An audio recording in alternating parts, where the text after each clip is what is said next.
Assalamualaikum warahmatullahi wabarakatuh. Waalaikumsalam warahmatullahi wabarakatuh. Saya Muhammad Kidir dan dua orang teman saya dari Sanuriza dan Ana Rohana. Kami dari kelas SF22A ingin mempresentasikan reaksi konjugasi.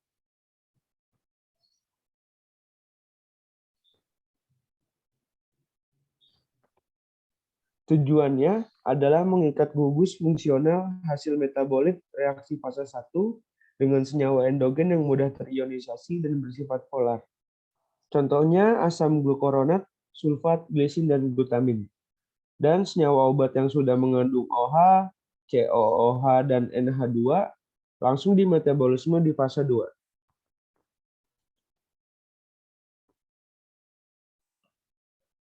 Reaksi konjugasi terdiri dari 4. Yang pertama konjugasi asam glukuronat, yang kedua ada konjugasi sulfat, yang ketiga konjugasi dengan glisin dan glutamin, dan yang terakhir konjugasi dengan glutathione atau asam merkapturat.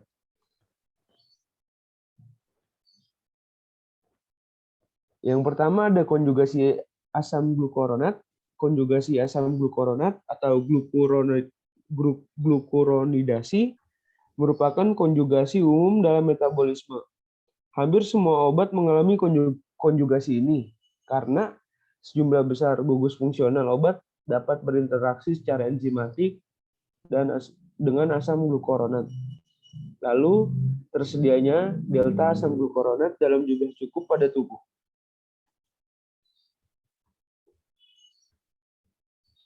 Pembentukan beta-glukuronida melalui 2 tahap reaksi, yaitu yang pertama sintesis UDP-GA atau asam urinidin R-disfosfo alfa delta glukuronat merupakan suatu koenzim aktif. Lalu yang kedua, pemindahan gugus glukuronil dari UDP-GA ke substrat dikatalisis enzim mikrosom UDP glukuronil transferase yang terdapat pada hati dan jaringan lain seperti ginjal, usus, kulit, paru, dan otak.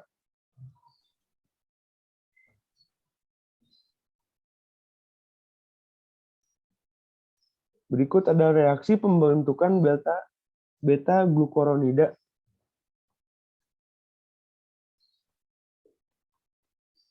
Lalu ada tipe-tipe senyawa yang dapat membentuk O, N, S, dan C glukuronida. Yang pertama adalah O-glukuronida, yaitu senyawa hidroksil. Ada fenol, alkohol, enol, N-hidroksilamin, dan N-hidroksilamid. Untuk contohnya yang fenol ada acetaminophen, morfin, dan P-hidroksiphenitoin. Untuk alkohol contohnya ada klorofenikol, trikloretanol, dan propanolol. Untuk enol contohnya 4-hidroksikumarin. Dan untuk N-hidroksilamin contohnya ada hidrosidapson, dan untuk contoh N-hidroksilamid ada N-hidroksi-2-asetaminofueren.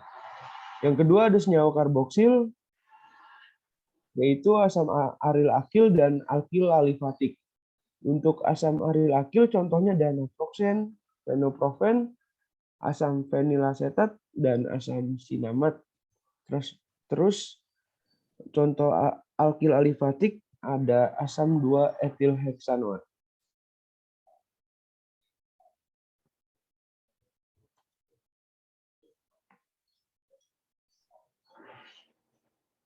Lalu ada N-glukuronida, yang pertama ada arilamin, alkilamin, amida, sulfonamida, dan amin tersier. Untuk contoh arilamin ada 7 amino, 5 nitroindazol. Untuk contoh alkilamin, desipramin. Untuk contoh amida ada meprobamat, dan untuk sulfonamida ada sulfisoxazol dan sulfadimetoksin. Dan yang terakhir ada amin tersier, contohnya ada siproheptadin dan tripelenamine. Lalu ada S-glukuronida, contohnya ada propoltiourasil, metimazol, dan asam dietil tiokarbamat. Lalu yang keempat ada C-glukuronida, contohnya ada fenilbutazon dan sulfinpirazon.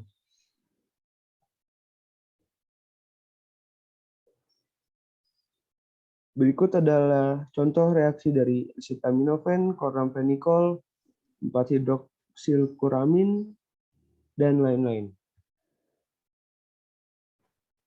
Ini merupakan contoh reaksi dari sulfasoxazole, ciproheptadin, propionurasil, phenylbutazone. Nah, selanjutnya berikutnya ini termasuk reaksi dari O-glukuronida. Ini ada contoh reaksi dari S-glukuronida sama N-glukuronida.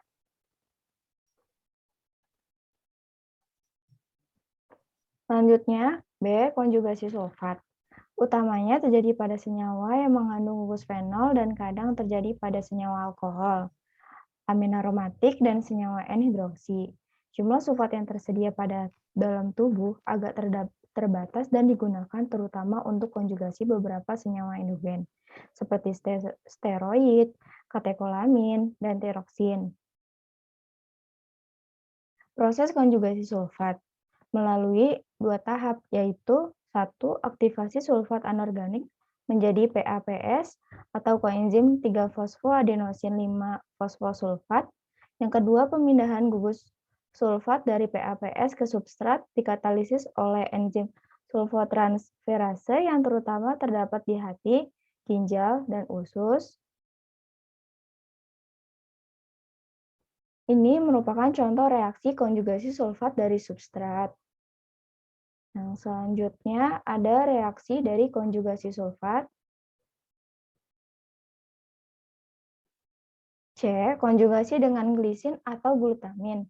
Glisin atau glutamin dapat berkonjugasi dengan substrat yang mengandung gugus asam karboksilat, terutama asam aromatik dan asam arialkil.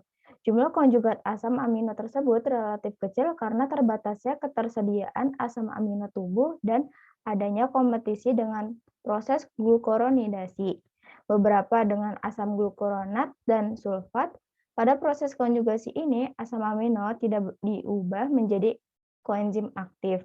Substrat diaktifkan oleh ATP dan koenzim A membentuk senyawa antara kompleks asil koenzim A yang segera mengasilasi glisin atau glutamin. Reaksi ini dikatalisis oleh enzim khas yaitu glisin atau glutamin N asil transferase. Proses pengaktifan dan asilasi ini terjadi di mitokondria, sel hati, dan ginjal. Konjugat asam amino bersifat polar, mudah larut dalam air, dan diekstraksikan melalui ginjal dan empedu. Berikut adalah reaksi konjugasi dengan glisin dari asam benzoat dan asam salisilat. Metabolit yang mengandung gugus karboksilat yang dihasilkan dari proses oksidasi atau hidrolisis sobat juga mengalami konjugasi glisin. Contohnya bromferamin, H1 histamin antagonis, teroksidasi menghasilkan turunan asam propionat yang kemudian terkonjugasi dengan glisin. Ini berikut reaksinya ada bromferamin, asam propionat, dan konjugasi glisin.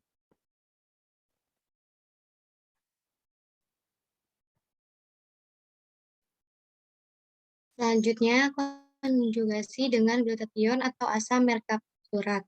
Konjugasi glutathione memegang peranan penting pada proses detoksifikasi senyawa elektrofil reaktif. Senyawa elektrofil reaktif dapat menimbulkan toksisitas seperti kerusakan jaringan, karsinogenik, mutagenik, dan teratogenik karena membentuk ikatan kovalen dengan gugus-gugus nukleofil yang terdapat pada protein dan asam nukleat sel. Glutathione atau GSH adalah tripeptida yang terdapat pada banyak jaringan, terutama di hati. GSH mengandung gugus nukleofil sulfhidril atau SH yang dapat bereaksi dengan senyawa elektrofil reaktif sehingga dapat melindungi jaringan sel yang penting. Gugus SH dari glutathione dapat bereaksi dengan senyawa yang kekurangan elektron, membentuk glutathione S-substitusi yang dimetabolis lebih lanjut menjadi turunan asam merkapturat. Proses ini melibatkan pemecahan enzimatik dua asam amino dari glutathione S substitusi, yaitu glisin dan asam glutamat, dan dikatalisis oleh enzim glutathione S transferase yang terdapat pada sitoplasma hati dan ginjal.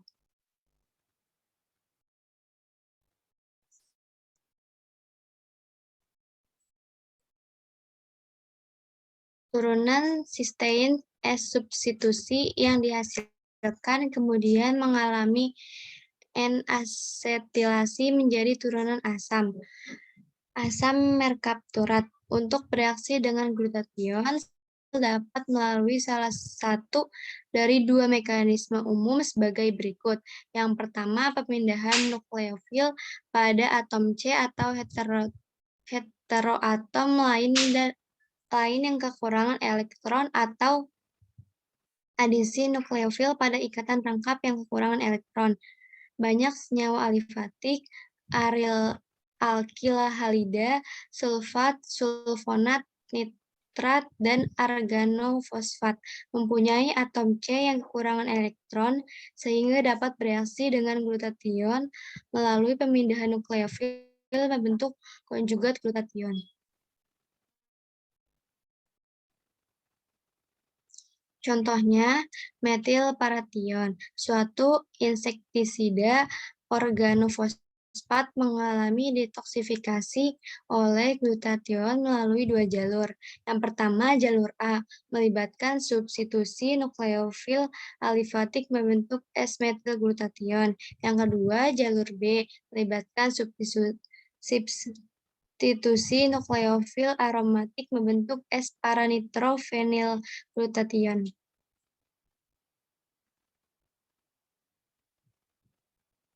Berikut reaksi substitusi nukleofil glutathione dengan metilparation.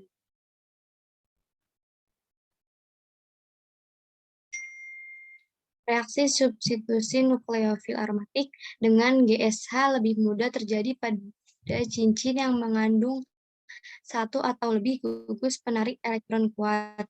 Misalnya gugus Cl dan NO2.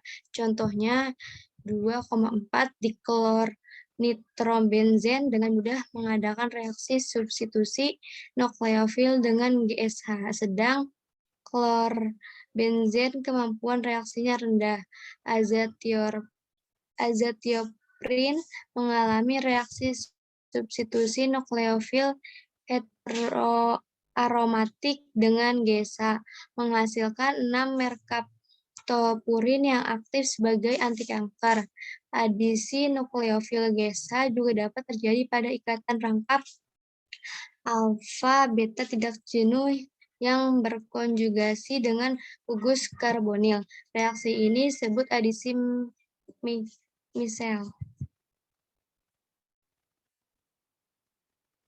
Selanjutnya, reaksi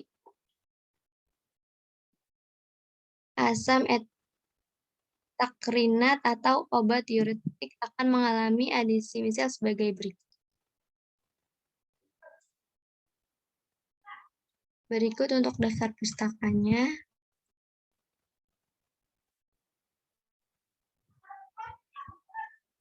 Sekian dari kelompok kami.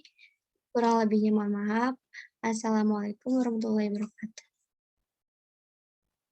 Waalaikumsalam warahmatullahi wabarakatuh.